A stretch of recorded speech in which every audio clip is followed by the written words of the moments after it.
Dolph Lundgren has been cast as King Nereus in James Wan's upcoming Aquaman film. King Nereus was first introduced in 2013 by writers Jeff Johns and Paul Pelletier in Aquaman number 13. Nereus commands reign over Zabel, a rival colony of Atlanteans who hold allegiance with the dead king, Atlantis' first king. Zabel is also home to Queen Mera and Mera's father, the former king of Zabel.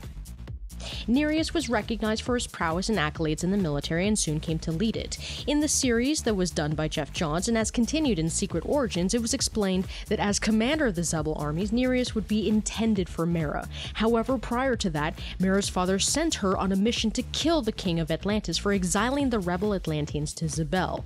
Upon meeting Arthur, however, she fell in love.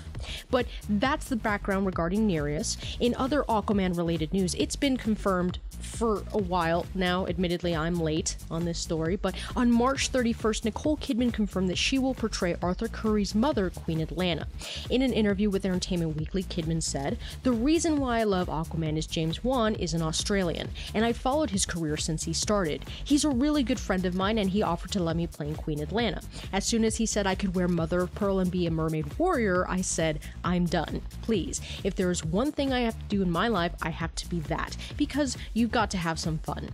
I have no idea which origin they're going with regarding Queen Atlanna because there are too many to boot, so I look forward to James Wan's interpretation of the material, but check out this new epic Justice League poster that puts Batman front and center.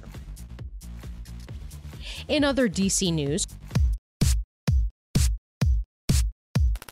Armie Hammer says he's not Green Lantern. For months, Hammer's been trolling people online that he may or may not be in the DCEU, and because of his physical characteristics, many assume that Hammer would be perfect for Hal Jordan. Alas, Hammer had this to say to Collider: "I have nothing to confirm nor deny. The only talk of me being Green Lantern that I have heard in my life has only come from social media."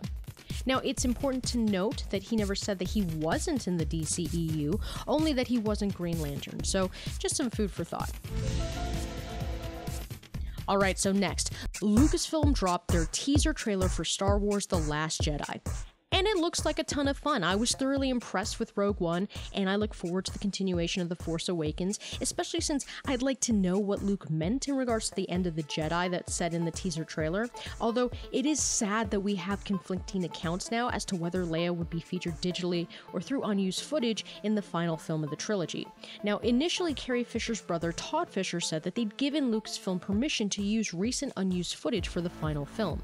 In an interview with the New York Daily News, Fisher said, "Both of us were like, yes, how do you take her out of it? And the answer is you don't. She's as much a part of it as anything, and I think her presence now is even more powerful than it was. Like Obi-Wan, when the saber cuts him down, he becomes more powerful. I feel like that's what happened with Carrie. I think the legacy should continue. I'm not the only part in that equation, but I think the people deserve to have her. She's owned by them." Unfortunately, president of Lucasfilm Kathleen Kennedy informed us of the direction that Disney would ultimately take. Sadly, Carrie will not be in 9, but we'll see a lot of her in 8, which is great. Todd Fisher was probably confused because we finished everything in 8, and Carrie is absolutely phenomenal in the movie. We're so happy that we were able to complete shooting in the summer.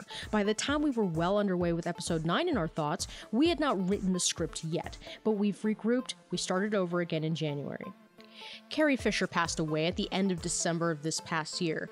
Now, either way, I'm certain that a great story will be told, although it's undeniable that for many a Star Wars fan, a giant hole has been left in the wake of her passing that just can't be refilled.